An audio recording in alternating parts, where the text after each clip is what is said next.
IHP. Et ko bongo la makambo zo le kisalelo te. Bien le mena ningi moto moko lelo simba nzambe na konzima na ye. Yango moni babenga Abraham non père de la prière mais babenga est père de la foi parce qu'il croyait à la parole de Dieu. Il faisait Dieu confiance et fait nango finalité nango Isaac était là. Et bien le tango même à Isaac, Dieu le met à l'épreuve à qu'il doit offrir Isaac. En ce moment-là, il n'y avait même pas de résurrection de la mort. Mais lui croyait qu'attend la paix si moi non nzambe siko. Avant la zonga on zonga nenanda. Ce senga nzamba seko selanga ya osekwa. Mais ben le temps la résurrection ezalate mais lui croyait déjà à ça. Et ça fait na 4e mutu na saliembeka na tumbieti na suka na silisi mavanda bimanzamba okrelenga ta Isaac na nga mususu apesi nga na zongi alangi lelo nzamba do créer makamba sika na via mutu moko yo umeli na malade balobi eza cancer ekobikate il faut kaka okufa nzambe na ngai banda ko changer nyonso kati no sikoyo. Si tu crois cette parole, laisse que cela puisse se faire dans ta vie. La femme a perdu de 100 quand il a touché Jésus. La chaîne qui vous aime.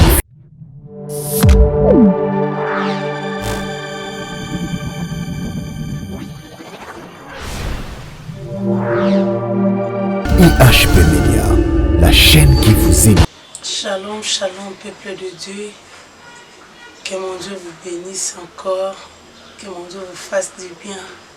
Tokutani susu mokolo na lelo na kati na émission na biso ya sika. Bibelobi, c'est ici la journée nouveau que l'Éternel a créé, qui soit pour vous un sujet d'allégresse et de joie. Mais avant toute chose, bien aimé na kolinga to banda na losambo. Et sika ozali, au s'incliner la tête, nous allons prier le Seigneur. Père Céleste, au nom puissant de Jésus-Christ de Nazareth, na péchions merci Nzambe malamu, Nzamba bikamwa pe ya bilembo. Tu es le Dieu qui garde ton alliance et ta fidélité envers tes peuples qui marchent devant toi de tout cœur. Seigneur, on a toko umela liboso no kolemba ko sala biso bolamu te. Tongwa lelo tozondima ubungisi lisusu bolamu.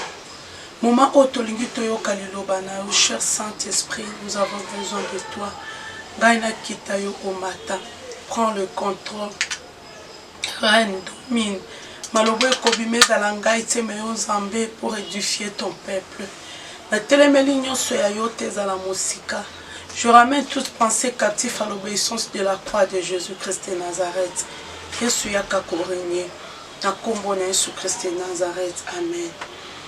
Amen. Bien-aimé dans le Seigneur, ndenge na lobaki Nzambe ya pambola yo. Nzambe asala yo bolamu na mokolo ya sika oyo apesi na yo. Nalingi mokolo nyonso ya sika mpona biso ezalaka lokola début de bonnes choses. Kokanisaka kaka mabe te, komonaka kaka te ba échec ya vie na yo. Voilà pourquoi la Bible nous dit ne pensez plus aux événements passés et ne considérez plus ce qui est ancien. Mais voici, je vais faire une chose nouvelle sur le point de départ. Même si l'obo échoua, qui croit réellement que le lot Zambaza capable de saluer le makamba sika. Ce qui l'obe simba quitté, dima que le lot est ko simba et longo dans Nzambe.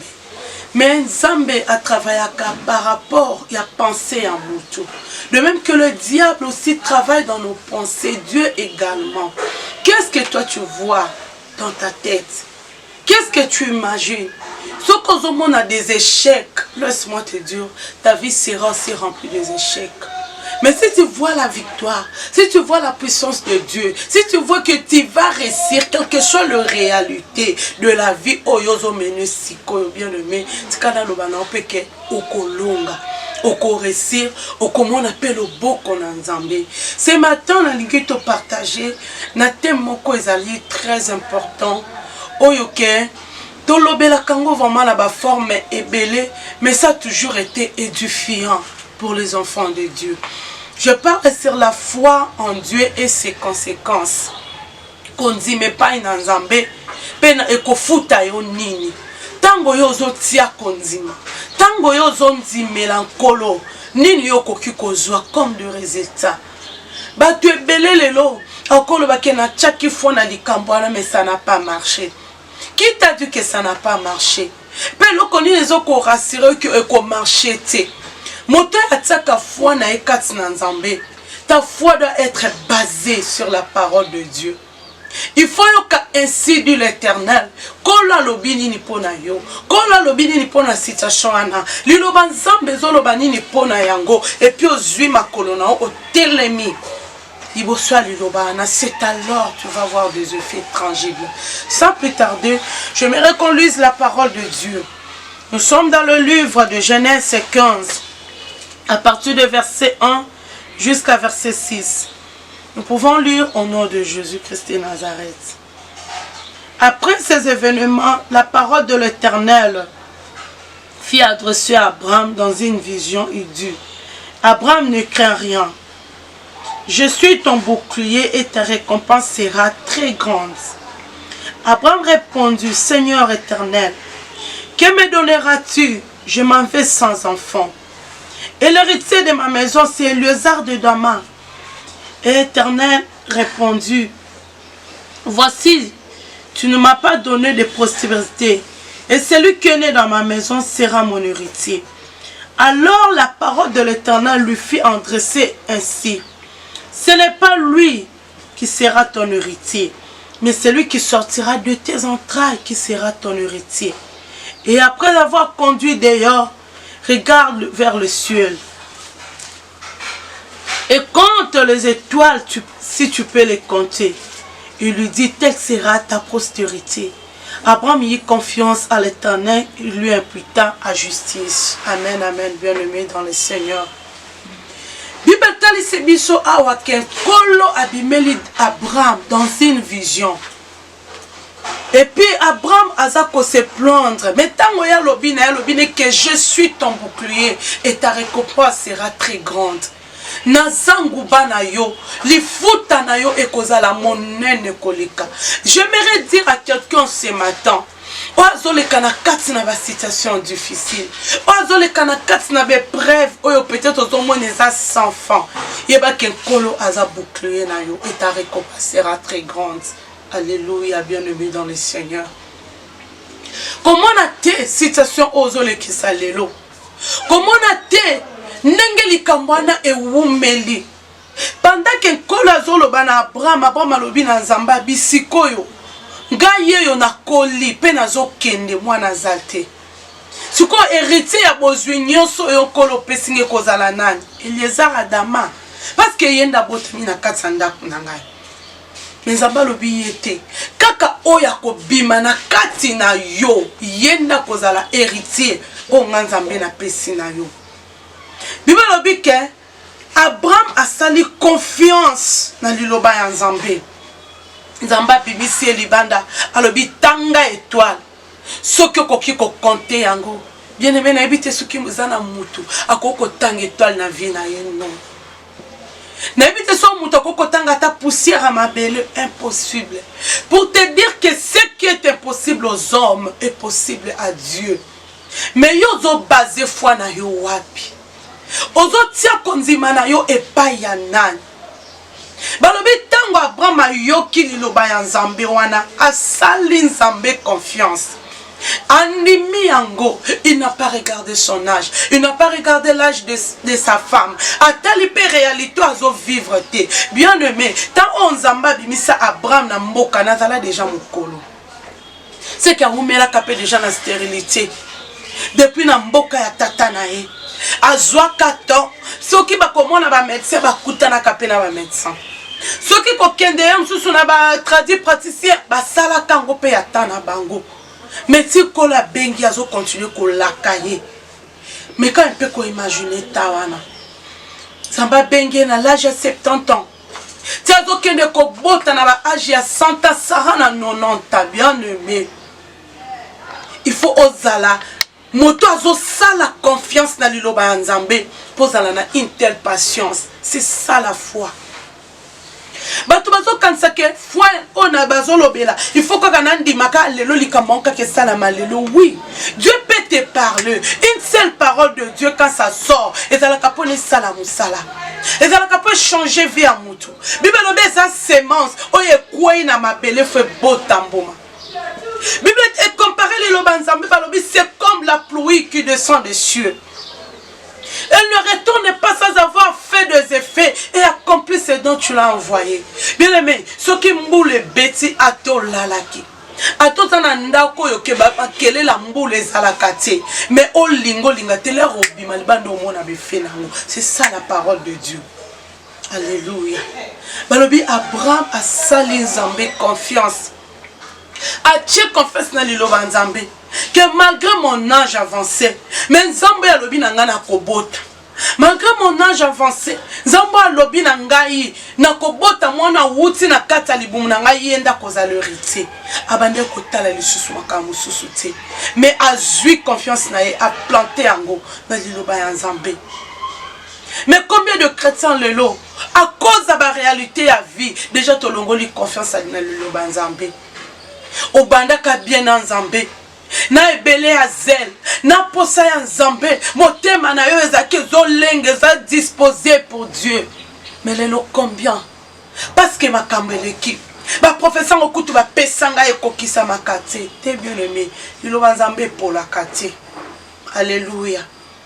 La promesse de Dieu aussi ne ment jamais. Dieu n'est pas un homme pour mentir, ni un fils d'un homme pour se repentir, mais il est Dieu.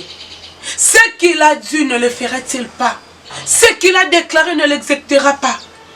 Nzambe aza fidèle. Nzambe akosakate. Tango azobimisa Abraham na mboka na azolake na kopeso mwana. Akomi na kati ya mboka oyo ba ayaki na Kana. Nzale beti. Akokepe koloba mais Nzambe na mboka na nga nazalaki bien. Na bande kotambola na kimia ne sengo. Comment kokoma na nga na mboka oyo nyonso échanger et puis à plus forte raison de nanzala. Tia kende koluka lisungi na kati Égypte. Bien le mettre kana loba no se kenzala nezo emikolo. C'est que umela katala bitete degré to kende fona kende secours. Et puis tango akekuna koluka secours. Alors bien moi ne faut le bozan de konanga.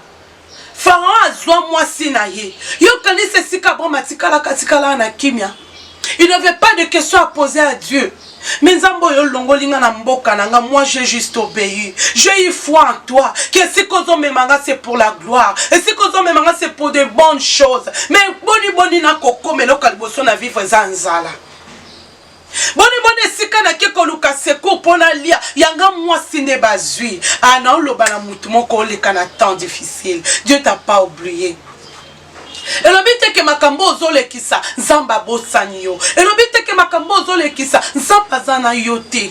Nzamba zana elongo.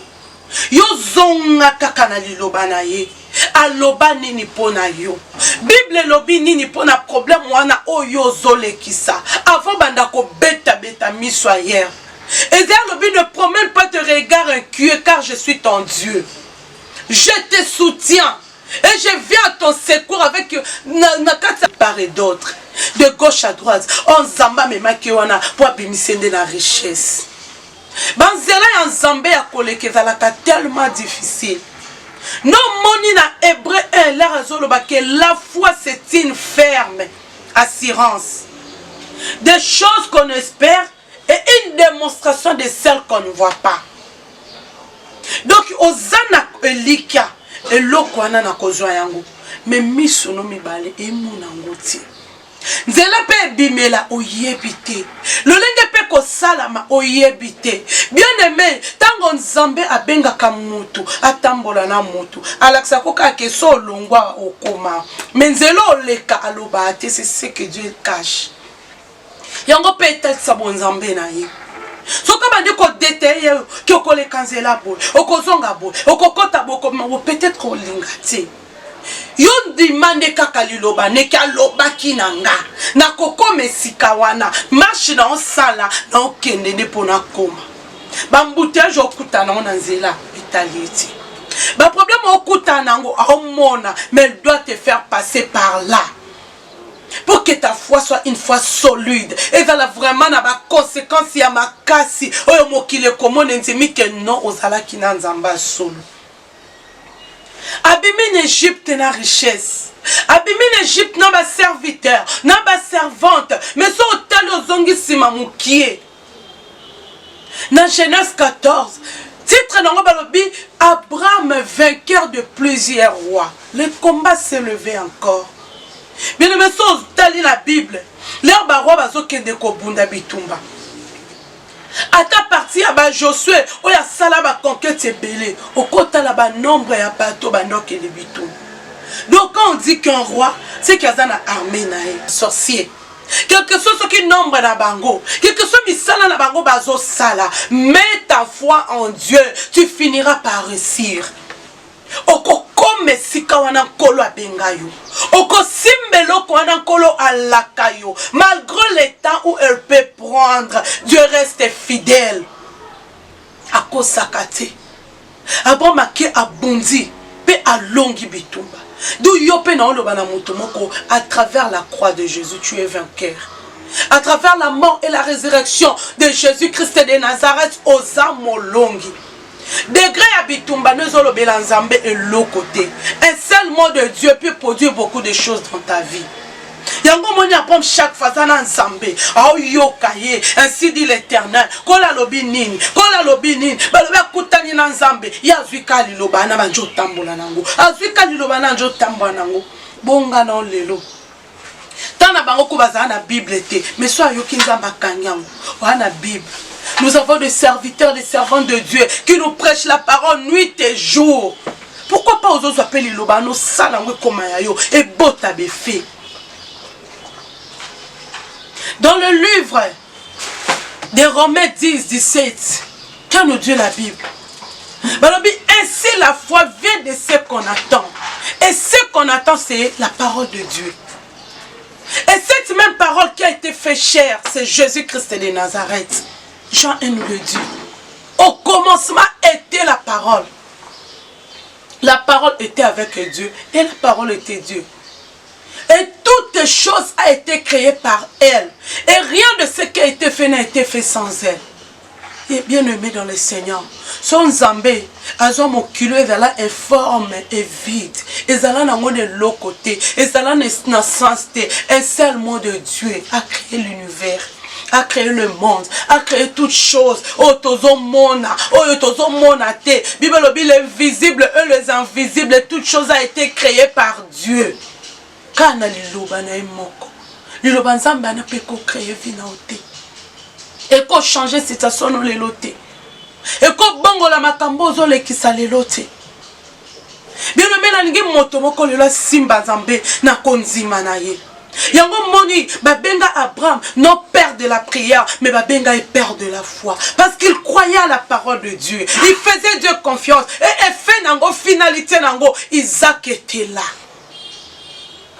Et bien le tango même à Isaac, Dieu le met à l'épreuve à qu'il doit offrir Isaac. En ce moment-là, il n'y avait même pas de résurrection de la mort. Mais lui croyait qu'attend la paix si moi non nzambe siko. Avant la zonga on zonga nenanda.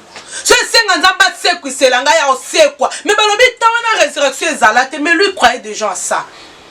Il s'est fait na 4e moutou na salembe kana tumbieti na suka na silisi mavana bimanzamba okrelenga ta Isaac nanga mususu apesinga na zongi alangi le nzamba do créer makamba sika na via mutu moko yo o umeli na malade balobe za cancer ekobikate il faut kaka okufa zambe na ngaya banda ko changer nyonso kati no sikoyo. Si tu crois cette parole, laisse que cela puisse se faire dans ta vie. La femme a perdu de 100 cas, il a touché Jésus. Il a touché par la foi. Il y avait tellement de gens qui pressaient Jésus. Oh, il y a otindika Yesu. Oh, il y a otindika Yesu. Moussou pas ok na koti mais ba ok normal. Mais ya milobeli habité. Son encore simba taka songe lamba Yesu. C'est que non bika. Et tango ayaki asimbi yango. Yesu alobi qui m'a touché. Parce que quelqu'un s'est avancé de lui, azala ki lokola batunio sota poussana ki na konzima. Mais aucune réponse à Pierre. Yesu tuna ki t'a touché. La foule tout entière comme ça te presse, ba te belé boabité. Na yoki muta simbinga, mais simbinga pamba pamba te. A simbinga parce que puissance moko bimi katinanga. Babi moi sotanga mimoni ki ba découvrir ya bimi olenga. Après cette explication à problème na bezangai. Yesu na umeli na maladie oyo. na omé na situation oyo mais na ndoko loba na simba te lamba babi dans l'instant même la perte s'arrêta et zo lobby te zo lobby anate bien nommé le Dieu que nous prêchons, le Dieu que nous prions, il s'appelle Jésus-Christ de Nazareth. Il est le Dieu d'aujourd'hui, non de demain. Si quelqu'un croit à cette parole, aujourd'hui même je te dis ta vie changera. Attends si tu as mon salano ane wumeli, o mekezo simbate, o mekezo simbate avec ta foi aujourd'hui na ondi misayo, o zo musala na malamu. O mata promotion wana o kota na kati esika wana identité oyo bungisaki Yesu azozongisela yo komona makambo ebele ozomona te les démons les sorciers ceci cela. Abraham aussi avait les démons o banda ko bundisa mais empêcha quitter que plan merveilleux Nzambe na vine kokisana bien aimé on Nzamba lobana yo ekolata nzoto mais tu dois avoir la foi.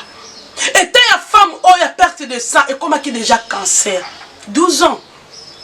Il a tout dépensé. Non, peut-être on va en mettre plus tard. Tu as tout dépensé. On est qui déjà dans autant d'opérations.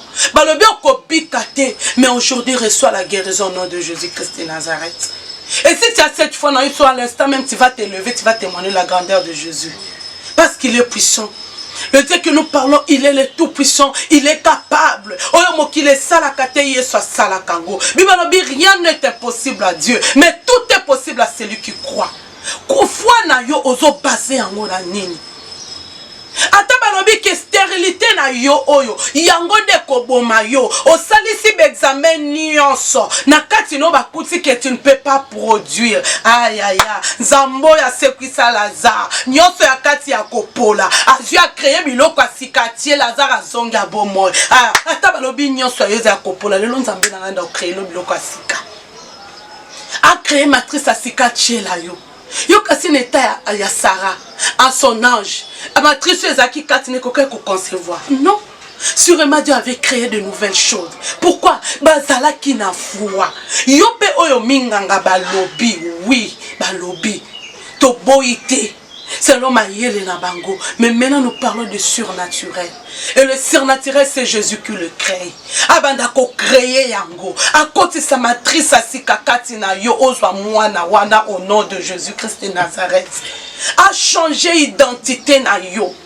Quel que soit ma kambuno ezo simbate. Na olobano bien aimé prouve-toi na koboma yote. Nzale boma ki Abraham te asuka ki na kati na richesse asuka ki na bozui. Yo poko suka na richesse. Oko suka na kati bozui wana. Mais yo kabibe lobi. Mais que tout ce qui s'approche de Dieu doit croire que Dieu existe et qu'il est le rémunérateur de ceux qui le cherchent. O poussa na liboso papa ndeni. Ndime asolaza.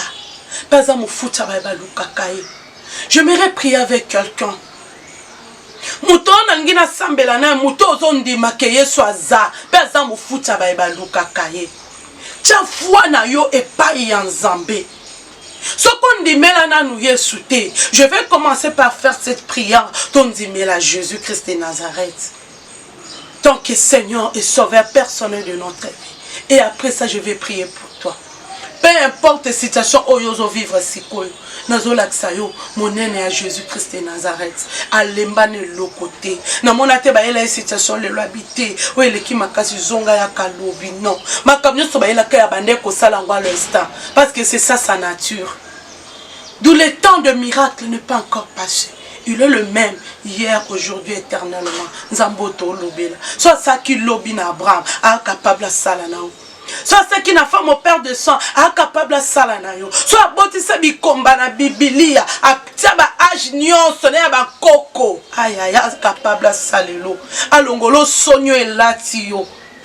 Talande tu koko Sarah. Moi si nyonso. Tango akoma kamo bangé. Debi mutinyoso a ngunza makadeje longine komi na se. A otala na se. Okotala na se da déjà signe ya soni. Mais une femme enceinte lingo lingata tala likolo parce que mon Congo c'est koti libumo c'est bimi. Maintenant koko sarwa umela tala na se. Ce jour-là Dieu a levé son opprobre. A tombola que logina commenta na se. Anzamba longo la soni na yo. Oh bah seka, oh bah fingo, bah chola chaque jour. Salomon lobi, ce qui est courbé ne peut jamais être redressé. Mais je vis Jésus-Christ dans le temple. Il a raconté cette femme que le diable avait tenu liée pendant ses 18 ans. Elle était courbée. Alors bien au pas fils d'Abraham. Il a droit. Il y a kobika, il y a kozala peut redresser. Na minute cette femme était guérie. Ah bien aimé, le Dieu que je te parle, il est d'aujourd'hui, pas de demain. Sois foi dans tcha. Et tu vas voir sa main agir puissamment. Nous voulons prier là où tu es bien aimé. Inclinons nos têtes. Tu vas d'abord faire cette prière avec moi. La prière que nous allons faire, c'est dans le livre de Romains 19. C'est de croire à la mort et la résurrection de Jésus. Et après, je vais prier pour toi. Zongisa maloba ona simanangai. Nous disons ensemble, je confesse de ma bouche le Seigneur Jésus-Christ. Et je crois dans mon cœur que Dieu le Père l'a ressuscité d'entre les morts. Et je suis sauvé. Au nom puissant de Jésus-Christ de Nazareth. Amen. Bien-aimé, si kozali, na tomboli loboko nanga, chama boko loboko na mobali na motema. Sokoza malade, changwe sika o passe zoko sala yo. Je crois au Dieu de la Bible. Je crois à la manifestation du Saint-Esprit. Dans Zondima, le boko nzambe salaka moku c'était pour simba pesala, ça va te toucher et quelque chose va se passer. Père céleste, au nom puissant de Jésus-Christ de Nazareth. Papa na lobeli na tina na yo. Biba lobi soki miracle kozala te ben crédit ba konzimati. Liloba oye bimi et sala e fe na bomo ya bana na yo. E biki sababeli. E kangola ba kufi. Et c'est que ça va oyo makambe banda ki kosimba te. Ata oya umela ki na stérilité minganga balobi ki okobota kate mais lelo à travers cette prière ya una ningi miracle et salama. Bana na batatu le solo zanzambe. Bibalobi quand tourne vers toi le regard on a de joie et le visage ne se couvre plus de honte. Et longue yoka ki soni pendant longtemps. Ya wele longengi sayango. Batatu la zanzambe. Je suis prié, Jésus-Christ de Nazareth. Amen. Amen, amen, amen. Maman Zambé a pambulayo. Isika nyonso ozwami, isika nyonso landi biso. Likambono anakota yangu, pe akatango na mosemo. Que Dieu vous bénisse. La chaîne qui vous édifie.